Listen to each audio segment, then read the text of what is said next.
Ilang araw na nga lang ay mag-uumpisa na ang PBA. Ang bawat kupunan, especially ang Barangay Ginebra San Miguel ay naghahanda na.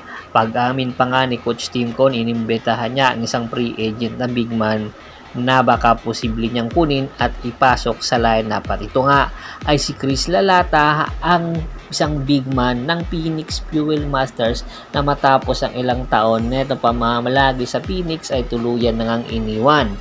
At pag-amin pa nga ni Coach Tim Con, ang Barangay Ginebra San Miguel ngayon, bagamat sila yung pinakamaraming player na nakuha, ay meron pa rin silang mga weaknesses dahil nga sa pagkawala ni Christian Stan Hardinger at ni Stanley Pringle sa kanilang lineup ay kinakailangan talaga nila na magbalasan ng mga players at especially tinitingnan nila ngayon ang big man rotation. Lumakas nga ang kanilang guard at point guard rotation pero nakukulangan naman sila ngayon sa big man dahil ang kanilang legitimate big man ngayon ay ito lang si Japit Aguilar. Si Japit Aguilar ay nagkakaedad na rin at hindi pa alam kung hanggang kailan ito mananatili sa PBA. Meron din naman silang nakuhang big man na si Ben Adamos at si Isaac Go pero ang mga ito ay mga naglalaro sa labas. Malaking kawalan talaga sa Barangay Ginebra San Miguel ang pagkawala nga ni Christian Stan Hardinger, which is dinudumi na nga niya yung inside or ang ilalim. Kaya naman tinitingnan at iniimitahan ngayon ng Barangay Ginebra San Miguel itong si Chris Lalata na kung saan posible nang magiging backup ito ni Japit Aguilar off the bench. Alam naman natin itong si Chris Lalata, meron itong height na 6'6", pwede itong maging defender or import defender at the same time meron itong high flying ability at shot blocking ability. Hindi nga lang ito nabibigyan ng minuto doon sa Phoenix Fuel Masters dahilan para hindi maganda ang naging performance nito at tuluyan na ngang pinakawalan ng Phoenix Fuel Masters. Pag-amin din ni Coach Tim Con, ang hinahanap nilang big man ngayon yung ipapalit or pamalit muna kay Jamie Malonzo na kung saan hindi pa nga 100% at meron pang iniindang injury. Ang position daw na iniwan ni Christian Stan Hardinger ay si Japit nga ang papalit.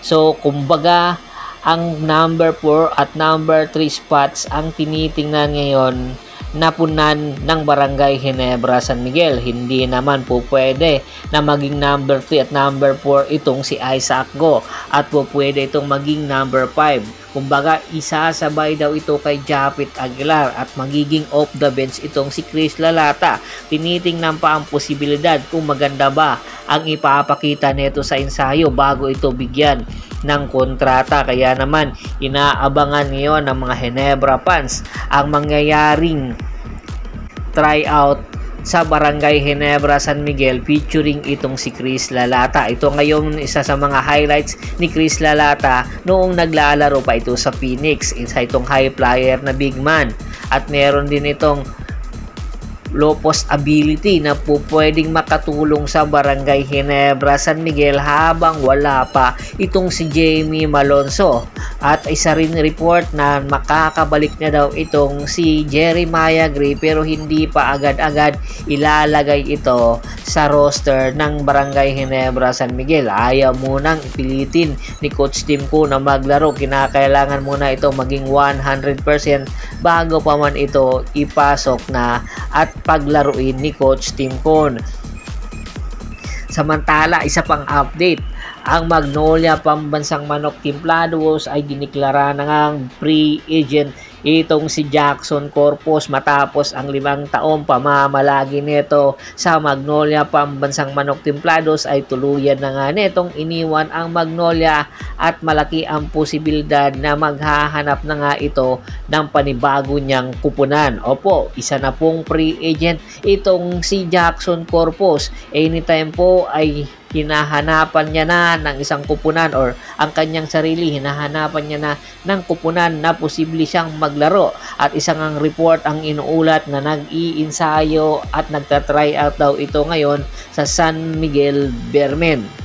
Ang San Miguel Bermen naghahanap daw ngayon ng isang bigan na posibleng pamalit kay Vic Manuel dahil ayon nga sa isang report ay pakakawalan na daw itong si Vic Manuel at hindi na papapermahin ng kontrata matapos nga ang stint nito sa Philippine Cup na kung saan nag-ingay nga sa social media rather na bigyan siya ng minuto, kinakailangan siya ng San Miguel pero hindi naman siya ginagamit ng coach. Kaya naman instead na manatili pa ito sa San Miguel, Bermen ay naghanap na ito at humingi na ito ng release paper para maghanap na ng kanyang panibagong kupunan. Kaya naman naghahanap na rin ang San Miguel Bermen ngayon ng isang big man na po pwedeng makapag-complement kay Junmar Fajardo at tinitingnan nga itong si Jackson Corpus kung po pwede ba ito sa kanilang lineup. Alam naman natin itong si Jackson Corpus, isa ito sa mga athletic na big man na posibleng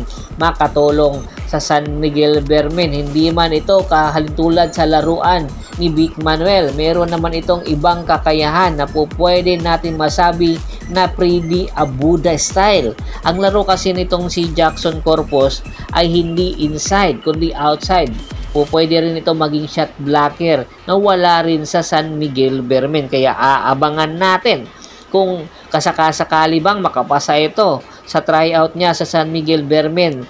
Ito ba talaga ang hinahanap ni Coach George Gallant na big man na po pwedeng pamalit na kay Vic Manuel? Kaya ano sa tingin nyo? Komento na sa baba ng video at pag-usapan natin yan. Once again, this is Percival Monteron at your service. Don't forget to subscribe my sports channel at don't forget to click the notification bell button para nga maging updated palagi sa kwentuhan. At bago pa man natin tapusin ang ating kwentuhan, shout out muna tayo sa ating mga solid na followers na laging sumusuporta sa atin.